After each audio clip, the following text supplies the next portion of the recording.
Hi everybody, today I'm going to be reversing the clip on the CRKT Symmetry.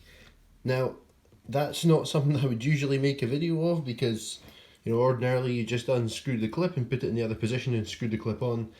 That is not the case here, and I haven't seen any mention on any website about this knife saying that it actually has a reversible clip. But when I've had this knife apart in the past, I've been thinking, this clip really should be reversible, and it is. It's a bit different. Now, before I start doing anything here, there's a couple other things I want to mention. Firstly, CRKT use T6 screws for every screw on this knife, and they use a lot of thread lock. I had to really fight both of these two screws here. In fact, I got a lighter and heated them both to break the thread lock to let me take these two screws out. That's why in my disassembly video, you'll see me take out the pivot screw and the two clip screws on this side instead of these two. That is just because these two were far more stuck in for me. However, if you want to reverse the clip, you do have to take both of these out. To do that, to break the thread lock, I took the knife completely apart. I took the inlay out because I was going to be heating it, and this is just a plastic inlay, I don't want to melt that. So I took everything out, the back spacer out, and I was left with just this piece of, I think, aluminium, maybe steel here, and the screw and the silver tube spacer, if you like, that was screwed into this screw. Then I heated it, grabbed the other side of that with pliers, and was able to break it free. So if you do want to reverse the clip on this, you're probably going to need a set of pliers, you're probably going to need a lighter, and you're going to need a bit of time and a bit of commitment as well. That being said, now that I've already done it, it's quite simple, so I'm just going to show you how to do it now, and other than fighting the thread lock, the process should be the same for you. So, like I said, if you do need to take the knife apart, I've done a separate video showing that, so you may need to take the knife apart to be able to break the thread lock to do this, but I won't now that I've broken that thread lock, and hopefully you won't have to either. So, you'll see that I'm taking out the two show side screws that go into the back spacer and the two clip screws. I'm going to keep them both separate because the clip screws are significantly longer. They're not close enough that you would make the mistake and get them confused, but I'm just going to keep them separate anyway. Then our clip's going to come off, and you're going to see these two standoffs here. Now these were what threw me initially and made me think that this clip couldn't be reversed, because these wouldn't come out. And I think they are to some extent pressure fit in, but you can pull them out. Again, that'll be easier for me because I've already done it a few times. But they can absolutely be pulled out. And now you will see, with those pieces pulled out, both sides look the same.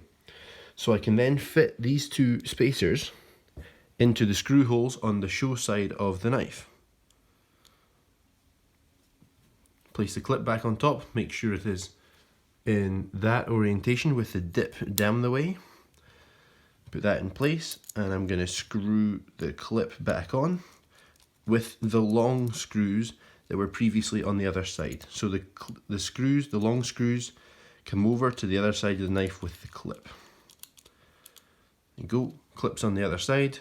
We're going to put these two screws back in this side.